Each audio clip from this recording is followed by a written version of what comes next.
Well, good evening, Mom, Dad. How's it going? My name is Dr. Dane Cunningham of Mother Goose Chiropractic. And first and foremost, I wanted to thank you for taking a little bit of time out.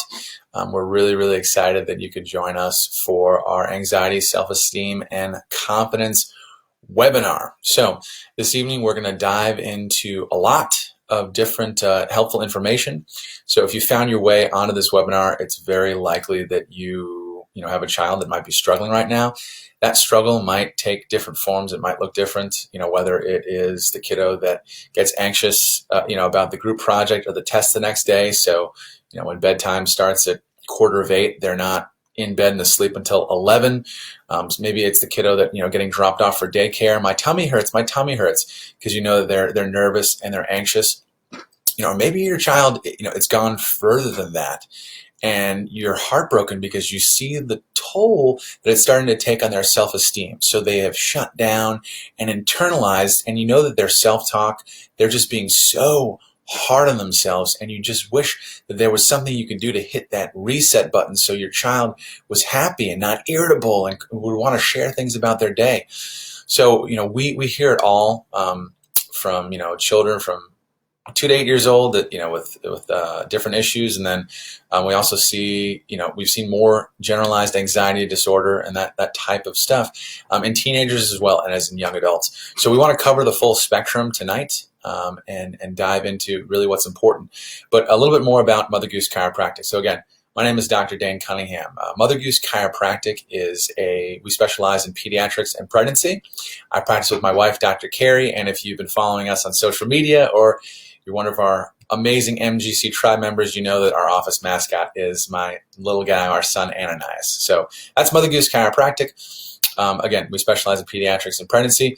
With care for children, we have been seeing these types of issues, anxiety, irritability, and then again, the toll that it takes on a child's self-esteem and confidence over time really go through the roof in the last 5 to 10 years, and we have been helping find solutions that get to the root cause and help a child system reset and adapt and heal for years. That's what pediatric chiropractic is all about. So it's not just for adults. And our greatest influence is over neurology, over how the brain takes in and processes information so your child can adapt and thrive instead of being stressed and stuck. And we're going to talk about that this evening, but specific again to anxiety and self-esteem issues. So if your child, has been having those types of issues, or you just noticed it, or it's starting to become a problem, the meltdowns, drop them off, for daycare or play dates, or, and then again, of course, big changes in the world lately. So children that are aware of that, what's going on, I don't understand. And you see that nervousness and that anxiety as you're explaining to them, okay, the changes that we've had to make as a nation. We've got a lot of that too in the office. So it certainly can be a multitude of different factors. But what I want to do tonight is share with you guys the latest science. I'm also going to share some stories of children we have been able to help. So buckle up. We're very happy that you're here with us, and let's dive right in and get into some of the background and solutions. And really what I'd like to dive into tonight as well is a little bit more about how the brain and the body react to these types of stressors and how they adapt, because the anxiety that we see in an 8-year-old is tomorrow's depression in a 17-year-old, because really what this is about is breaking that cycle of stress. So an overwhelmed system, it doesn't cause further negative maladaptive changes, to make sure that your child is focused on growth and development, and again, not stuck on stress and overwhelm, because we get told these things are normal. They're not normal, they're common. They're becoming more and more common every day. So the key and the trick to be able to break that cycle of stress is what really is going to make all the difference when it comes to the health of your child. That's the story. That's how we can help in Mother Goose Chiropractic, and that's what I want to explain and dive into tonight. So let's talk about the first big stressor that we see, the first big pattern that we see with these things, and that is, of course, sleep issues. So with these kiddos, when the brain is revved up and stressed, and that's how the body's perceiving and processing, these are the kiddos that have trouble falling asleep. Okay, they either, bedtime routine is a nightmare because they're worried about something that's coming the next day. Again, whether that's an assignment or getting, dropped off, daycare or a play date or a group project or whatever it is. There's something looming, or maybe an extracurricular, right? Ballet or sports or whatever. Something looming where these kiddos are stressed and worried and anxious about, oh my gosh, when are we going to go? What time are we leaving? How much time? The countdown kiddos, right? Like we're leaving, what, 5 minutes? In 10 minutes? And they're constantly checking in with you and, and anxious and asking about, what's going on? It's that fear of the unknown, of the future. So when it comes to bedtime, this can be a major stressor because they have trouble winding down. They have trouble falling asleep and staying asleep. And, parents of children with these types of issues that we've been able to help across the board, they always say, when we go through the health history and say, okay, well, tell me a little bit more about what's going on. I've heard this dozens of times in the last 5-6 years. They tell like they can't turn their brain off. Like they're revved up and they're wired and they can't shut down their brain, which if you're a parent and your child looks at you and tells you that as to the reason why they can't sleep, that's heartbreaking. So that's why we're trying to get information like this out there, is to provide constructive solutions, because there certainly is a better way when it comes to dealing with these types of issues in children. So then if they're revved up and they can't fall asleep or they can't stay asleep, right, that spills over into the next day. So then the morning routine, getting ready for the day, it can be World War III, getting dressed, getting teeth brushed, getting all their, stuff pulled together in their backpack, what have you. Very little motivation in the mornings. And obviously we know the consequence of not getting good, restful sleep. That can affect immune function, that the body produces stress hormones. So these kids are anxious and irritable. So we want children to be able to kind of downshift and get good, restful sleep. But if they're waking up in the middle of the night with night terrors, or sometimes these kids sleepwalk when they're younger, the manifestations can be different, where they're screaming and crying and you have to bring them into bed and have them fall asleep with you and transfer them back to their, guys, we've been there. We have heard it all. We understand these types of struggles. That's one of the most common manifestations that we see with these kiddos. So that's the what. That's what's going on. That's some of the challenges that we hear. Let's talk about why. So why is a kiddo having a hard time winding down at night? Why are they anxious about the next day? Why do they have trouble falling asleep and calming down at the end of the day? And why do they have trouble staying asleep? Whether there's a noise or a door closes, or they wake up and shuffle to get comfortable and they think about, oh my gosh, that's, that assignment's due tomorrow, whatever it is. In order to understand the why, we have to understand how the brain and the nervous system process information. Again, pediatric chiropractic's greatest influence is not over back and neck pain, it's over neurology. That's why we take care of children. That's why Mother Goose is a pediatric and a prenatal office. So on the screen here, you guys see gas versus brake. All right, so let's rewind to high school biology. And I'm going to talk a little bit about something called the fight or flight response. Really, at the end of the day, the brain has two states, two modes of operations, if you will, that it can run the body in. You have your gas pedal, which is that fight or flight, emergency, short-term survival response. We went down to the watering hole. Holy cow, it's a gator. Run away, get to safety. Short-term survival response.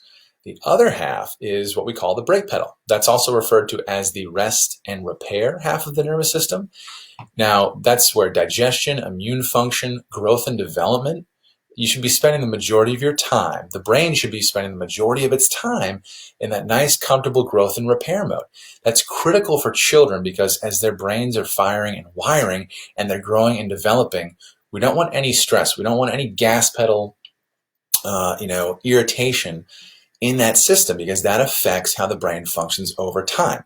Kind of like when you leave a lot of apps open on your phone and your phone becomes less efficient and sluggish and you have to hard reset.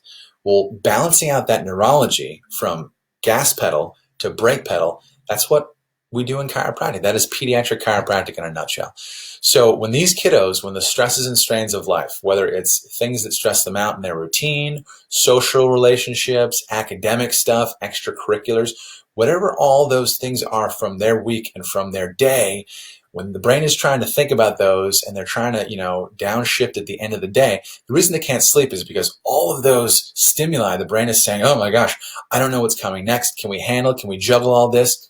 That fear of the unknown. And what happens over time is that children that stress and become anxious, stress begets more stress. And then the brain becomes irritated and it kind of gets stuck in that gas pedal fight or flight mode. So then that changes everything because now the system is idling higher. So if you add anything in, like a change in routine, like a new situation or a new place or a new what have you, then it's hard for the system to adapt. And that red line, that overwhelm is, oh my gosh, I can't shut my brain off. I can't sleep. I'm anxious. I woke up. Daddy, mommy, I'm awake. It's 3 a.m. I don't understand. And, for younger children, as well as when they get a little bit older, it can be really, really frustrating because a family needs restful quality sleep, as does a child. So the trouble sleeping is just a manifestation of where their brain and nervous system are idling if they're easily irritable and revved up, stuck in that gas pedal mode. That is the most common thing that we see when we get those kiddos assessed. And it's really, really important to be able to quantify and say, okay, how do we measure that so we know what's going on, so then we know how to fix it? And that's something else that we do in our office. So the first thing we see with these kiddos with anxiety, confidence, and self-esteem issues is trouble sleeping. The next thing that we see, the other common manifestation of these types of issues, is emotional instability.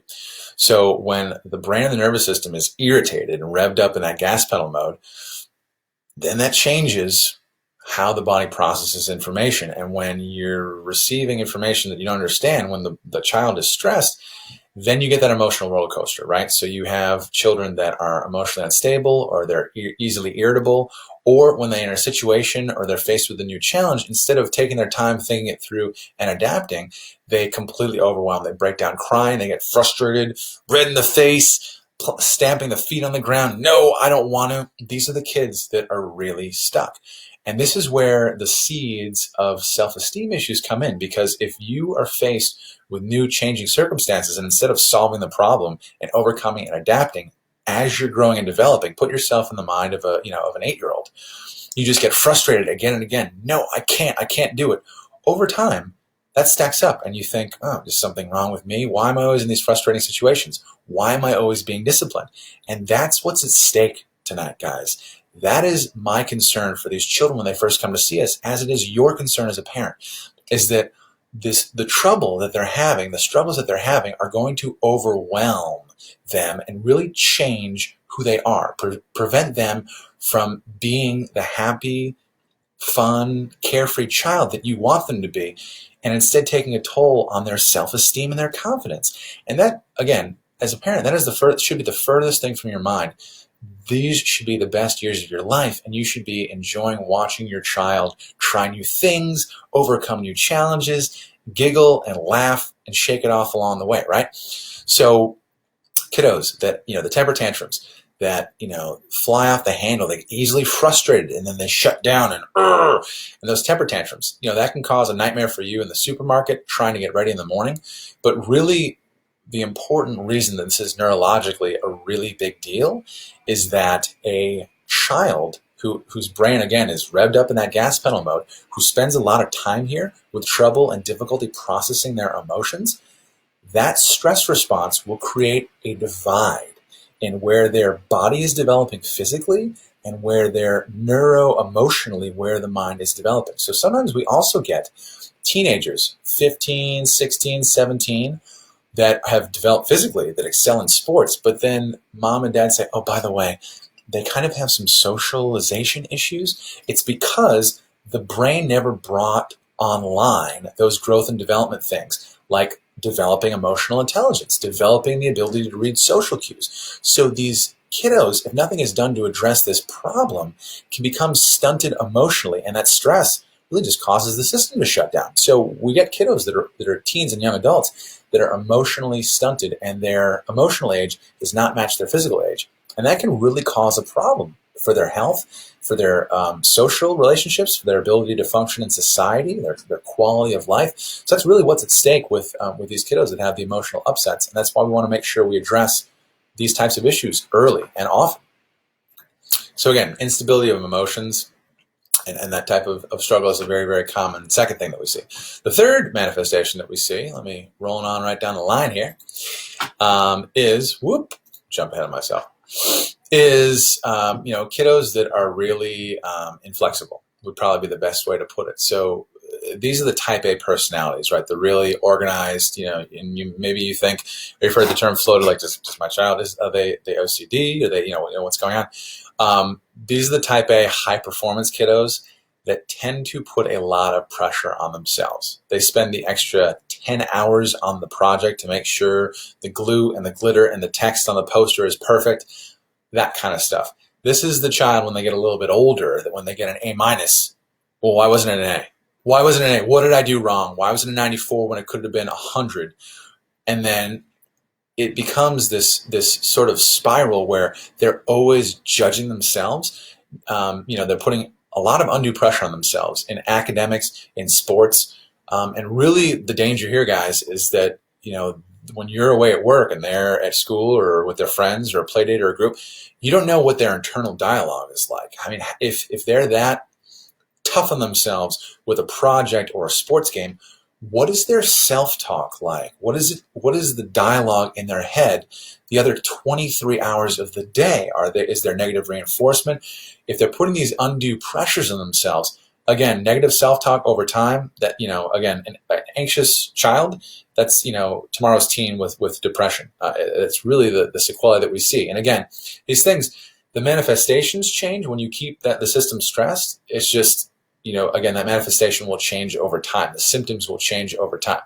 The other thing, too, is that these kiddos can be hard to communicate with. And again, as a parent, when you've only got a few hours of the day to spend quality time with your child, when these kids are, aggravated and high-strung, they get really defensive when you ask them, oh, hey, sweetie, how was your day? Because they're frustrated. They didn't get the perfect score, or they didn't get the extra goal, or in their extracurricular, or they didn't win the trophy. They came in, honorable mention instead of first, second, or third place, in the science fair. That type of stuff, we hear those types of stories as well. And again, guys, like I said, you might have heard the term, OCD, obsessive compulsive disorder. That is that kind of thing where, again, if you keep the brain in that side of a stress state and these patterns continue to be relived again and again and again, the more often a child, their brain stays in that lane of that gas pedal stress and the brain fires that way, that becomes a pattern. That becomes a habit. So then, again, 4 or 5 years later, well, where did this hand washing come from? Why are they only have 2 outfits that they like to wear? These things start early. And when the brain hits those stress points early and often, they just become more solidified. So when a child is really type A, high-strung, tough on themselves, just think about the influence that stress is going to have on their health, on their body's ability to respond and adapt. Not just for their psychological health, but also their physical health. Because when we know, obviously, there's so many studies that link chronic stress to disease, we usually think of older folks, right? But it's really no different in children, especially this latest generation. So that ties in perfectly to the third manifestation that we see. Again, whether this is a young child, 5, 6, 7, 8, or a teenager that can be tough on themselves, is that physical, mental, and emotional stress, when there is anxiety and there's that high pressure put on oneself, over time, the brain can adapt, and that overwhelm neurologically, that stressed, revved gas pedal mode, will actually start to affect a child's physical health, okay? So up here, when I talk about gas versus brake, we're talking about the supremacy of the nervous system. The brain runs the show, right? And I'm sure you're like, wow, really? I never thought about it like that, right? There are medical options, and then there are holistic options, and then there are neurological options. The nervous system is supreme, guys. That's where chiropractic comes in, especially pediatric chiropractic. So the brain can only make the best decisions with the information that it's given. And that spillover, if you stress the brain out for long enough and it gets stuck there, that can overwhelm both the endocrine system. So that's hormone balance. That can be really, really important for children as they grow and develop, because if the brain is perceiving stress and their body is cranking out stress hormones like cortisol, those make you wired. That's again, the trouble sleeping. It's a stress response, and your body produces very powerful stress hormones because it thinks it is in an emergency survival situation where you have to get to safety. But the alligator coming out of the water hole is not the same thing as a project that's due the next day. You understand what I mean? So that irritation in the brain and the nervous system can spill over and affect hormone balance, mood, and energy. Guys, this is where the seeds of, an anxious or, kiddo become a teenager with depression, because when you throw the system off and you throw off hormone balance, that over time can affect serotonin and epinephrine. Those are the hormones that affect our mood and how we feel. So it's not just up here. Stress on the brain and the nervous system over time will affect physical health. Again, why there are so many studies that link chronic stress to disease. Now, the other takeaway with these kiddos, we hear in a health history, I know, oh, okay, this is an issue. When mom or dad says, oh, sometimes they'll internalize their stress and they'll say they have nervous stomach. So if you have a child that is saying they have butterflies in their stomach, or they get, oh, my tummy hurts, when they're in a new or a different situation, or there's a change in their routine that they're not used to, or you try and describe something and you try and, quarterback a new situation and say, okay, here's the play. It's a new place we're going to. We're going to do this. We're going to have fun. We're going to do X, Y, and Z. And then we're going to go out to eat or go home. And it's something new and different. The child doesn't understand. And they say, and then later, before you park the car and go to do the activity, they say, oh, my tummy hurts. They're not misbehaving. They're not trying to manipulate you. That actually happens when the system is stressed.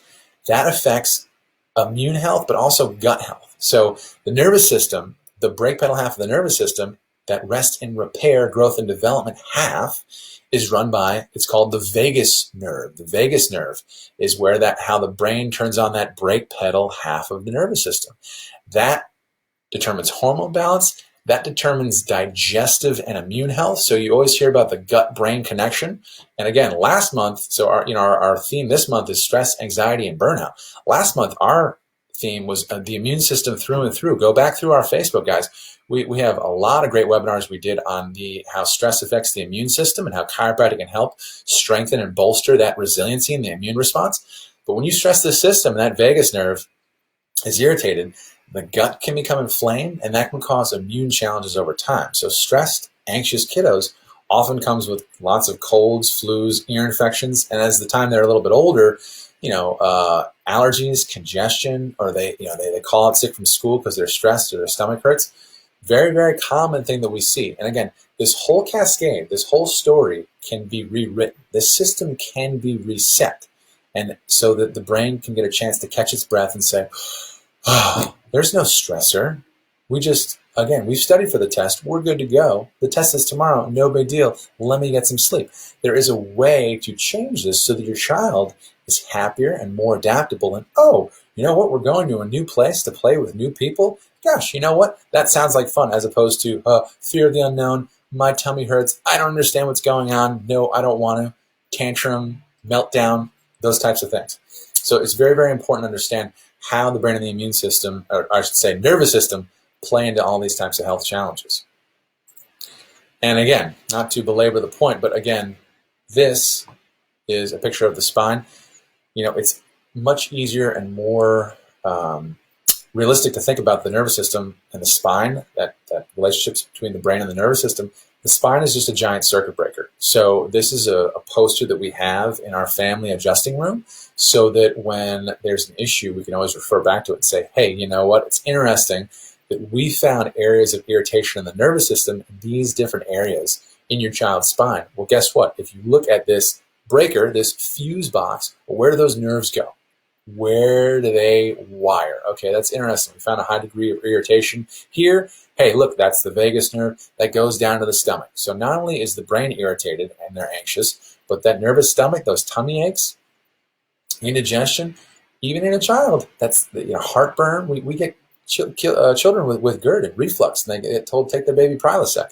Guys, if the brain is not making good decisions in how it's running the rest of the body because it's stressed and irritated, you can chase those problems all day. Power goes out, okay, in my kitchen.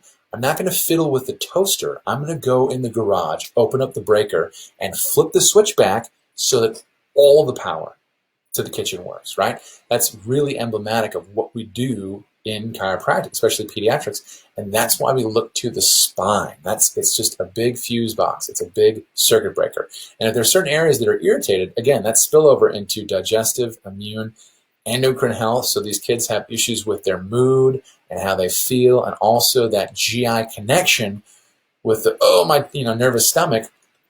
as well as revved up and trouble sleeping, it all makes sense. We can measure it and we can trace it all back and say, hey, mom, hey, dad, they're not misbehaving. They're not making it up. You're not a bad parent.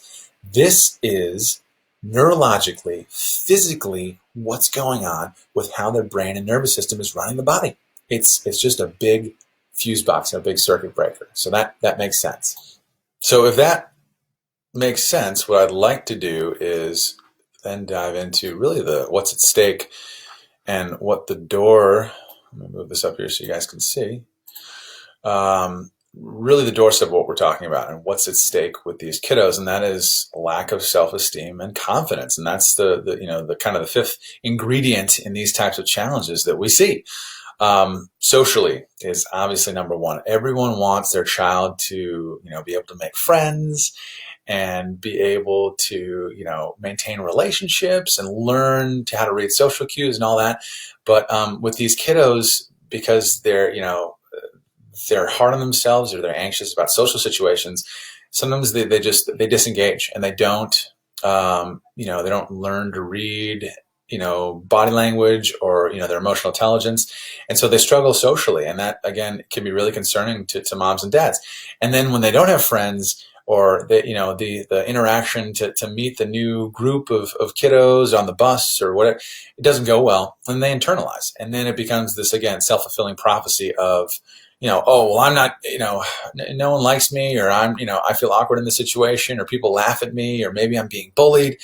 And that snowball effect, again, as a parent, is heartbreaking, because then they kind of, they become the bubble kid, right? Where it's not that they misbehave or they don't get, along with other children.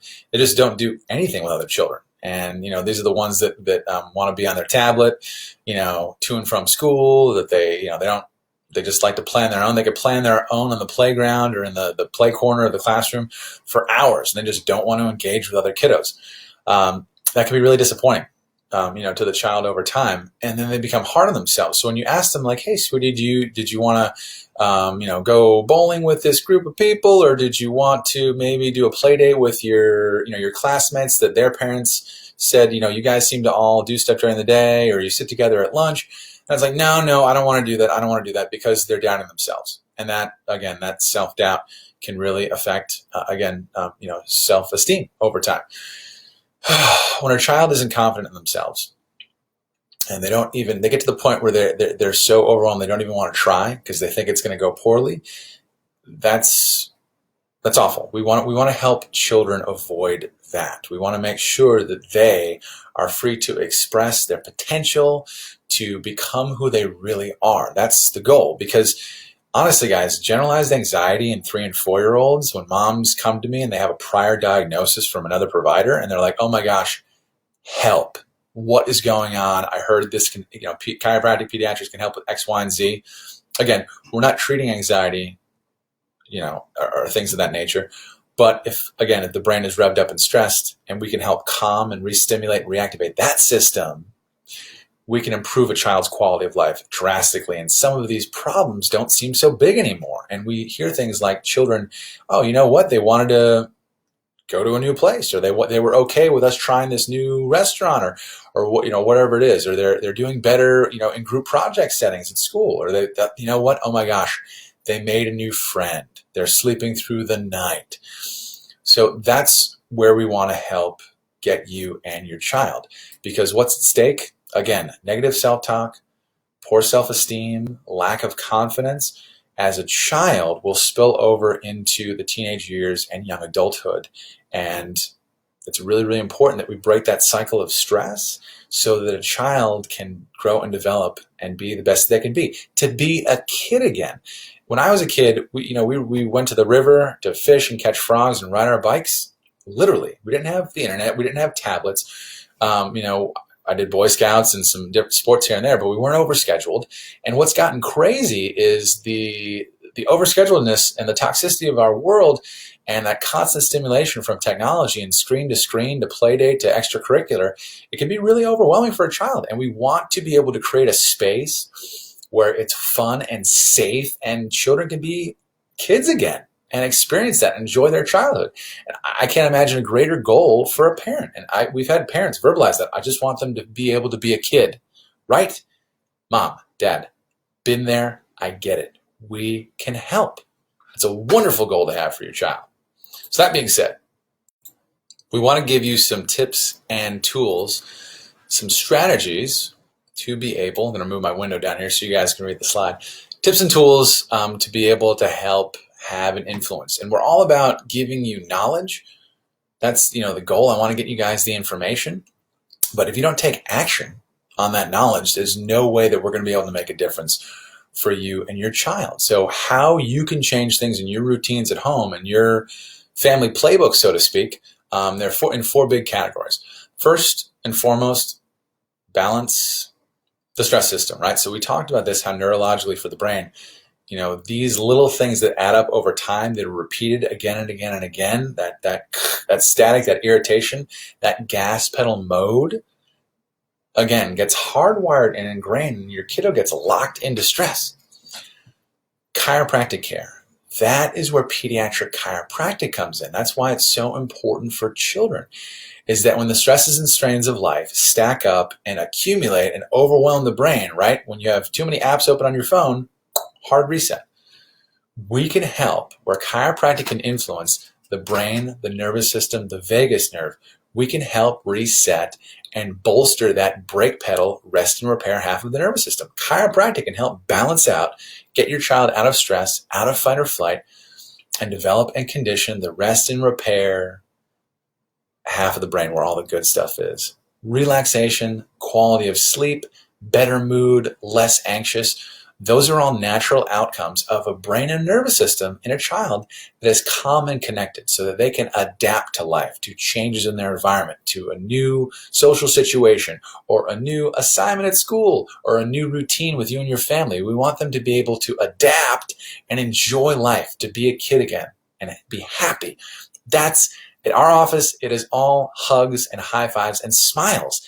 And it can be that way, guys. It can be that way at home. It can be that way at school. It can be that way for your life, the health of your family, and the health of your child. Now, a great way to help restart and change some of these patterns and habits too is to create some routine. Now, we're not talking about, rigid, we do this, then this, then this, then this, because then that can be, unrealistic expectations that, again, create more overwhelm for a child.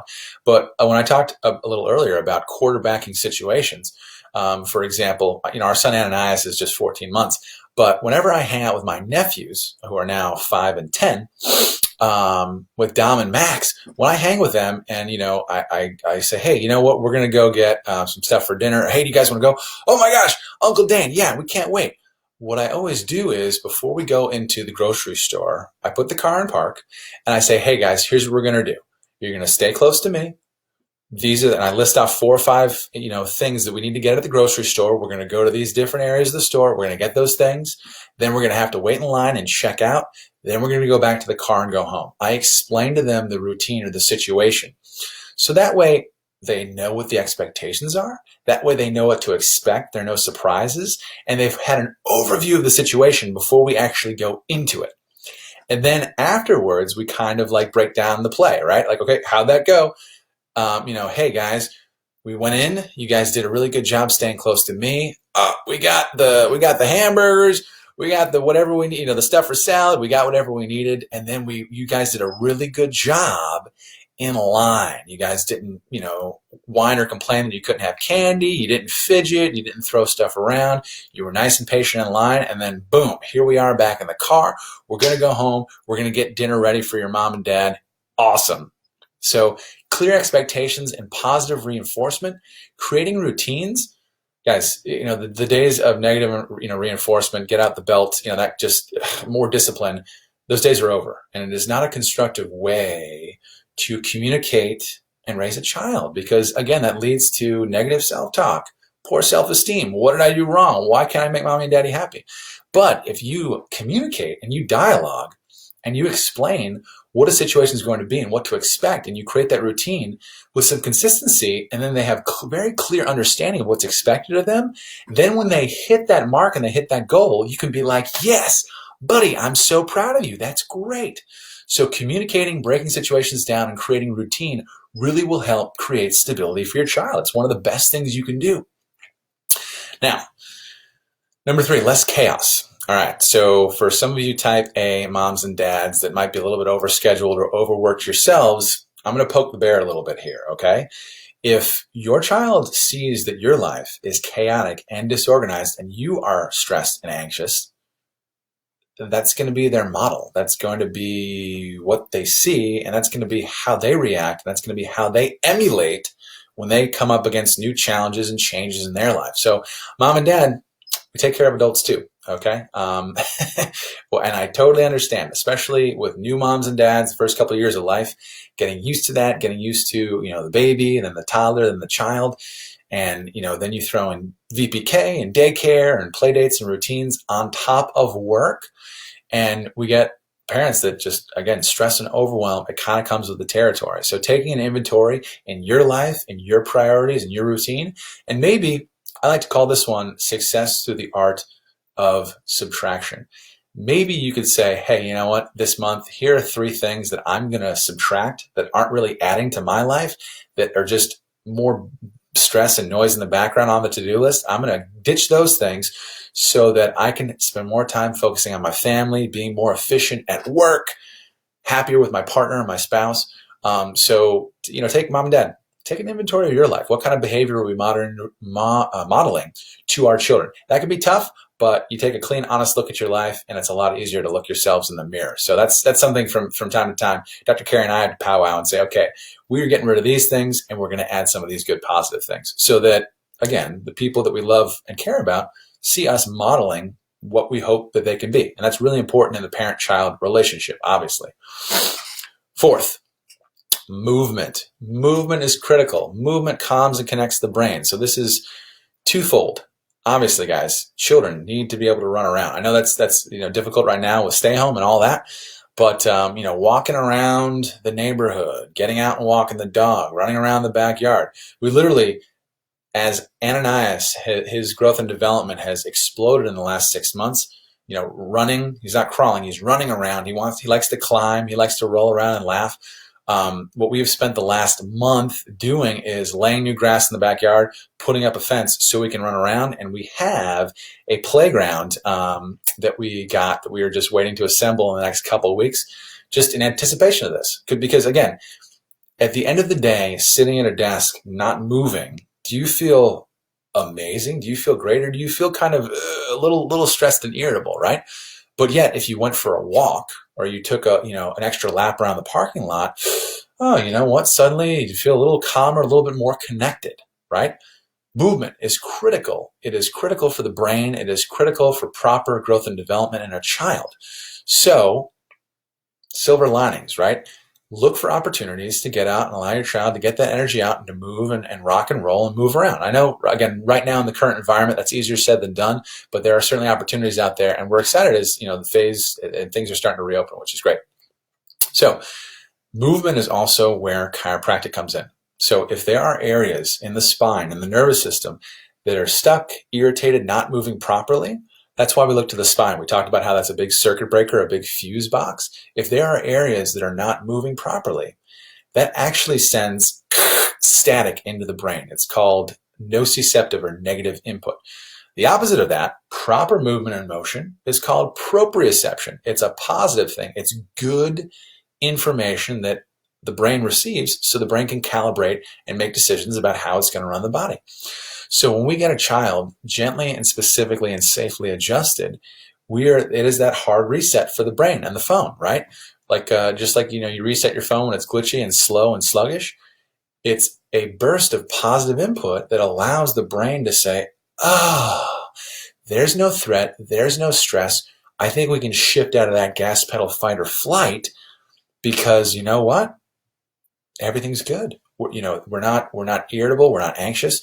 And we start to retrain that pattern. That is the goal of a chiropractic adjustment. We take a bad neurological pattern and habit, and we retrain it for a good one. So it's not important to move around just for cardiovascular health and for a child to get their energy out.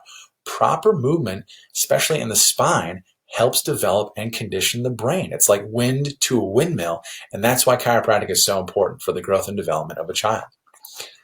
So let me go down here to our last slide, and this is really important. I'm going to slide this over to the side here. Nope, I'm not. I'm going to leave it where it was. Just kidding. So this is an example.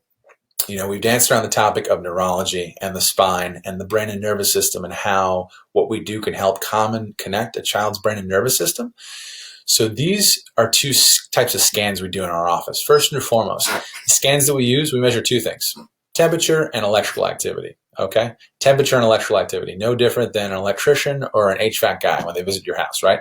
There's no needles, there's no pain, there's no ionizing radiation. Completely safe and effective. To scan a child takes about 5-10 minutes. We measure temperature and electrical activity to see, okay, specifically along the spine, how stressed and irritated is the nerve system, or how adaptable and calm and connected is the brain and the nervous system. So this scan over here, I'm going to use my cursor. You guys see right up in here? Okay, we go back to that fuse box. The cervical spine is where the brake pedal, rest and repair half of the nervous system lives. So look at this kiddo. That's an incredible amount of irritation and stress in that system. So think about it this way. Imagine how effective would you be at work or in your personal relationships if you had Metallica blasting in the background all the time. Neurologically, that's the brain trying to process that noise, that static, that irritation. Or think about it this way. How would you feel at the end of the day if you put a rock in your shoe and you walked around all day, right? Negative, you'd be frustrated, you'd be anxious, you'd be on edge, right? That's the quality of the information the brain is receiving. Now, this is a scan after getting under chiropractic care. When we restore normal movement and motion, we allow the nerves and the spine and the brain to heal, and we normalize the quality of the information going up to the brain. Look at this. White is good. White is clear. White is calm. White is connected.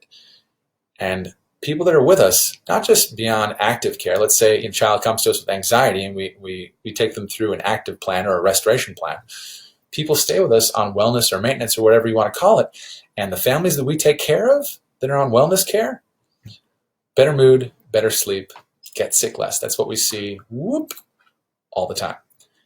So, Mom and Dad, here's where I want to land the plane. If I have told a story that resonates with you, if you say, oh my gosh, that's my kid, or I know exactly what you mean. We have that. We struggle with that. My child has, doesn't want to socialize because they get frustrated or they chew themselves out and they're stressed and they can't sleep because they studied, or overstudied for the test. And then the next day they get, why didn't I get an A? Why did I get a B plus? Trouble sleeping, oh, my tummy hurts, or stomach upsets, and they're anxious, and you're starting to see it take a toll on their self-esteem and their quality of life. The most important, the most impactful thing you can do for your child is to get their nervous system scanned and assessed. And that's what we do here in this office. We'll take a health history. We will talk to you about what's happened in the past so we can understand how to improve the future for your child. We'll do a set of scans. Again, measuring temperature and electrical activity to see where the nervous system is stressed and stuck. And at the end of that process, at the end of that assessment, we'll be able to get you answers and say, okay, this is what's going on. Here's how we can help. Here's how we can improve your child's ability to adapt and calm and connect so that they can shift that nerve system back to healing and growth and development so your child can thrive, so your child can enjoy being a kid. We don't want the children in our community here to be stressed and anxious. I don't want that. I don't want them growing up into teens that are irritable and don't have any friends and are depressed and have mood issues. We see that continuum, and we can get your child off that train. We can help address the neurology and the root core of these issues. We love serving the children and families in our community. It's what we're all about. So if you would like to have your child checked and assessed, we would be honored to get you guys the most important info to help affect and change and restore the health of your child. We're going to put the phone number down here and our hashtag Hope Dealer. It's also a cell phone, so if you text that, if you have questions or concerns, be happy to address those, and we look forward to serving you and your family. This presentation was in partnership with the National Family Wellness Alliance. So if you feel the information would help someone you know, please feel free to save it, tag, like, and share. We want to get the information out there because we want the children in Southwest Florida to be the healthiest in the state. I'm Dr. Dane Cunningham from Mother Goose Chiropractic. Thank you for your time. God bless you. We look forward to serving you and your family, and hopefully we'll see you soon.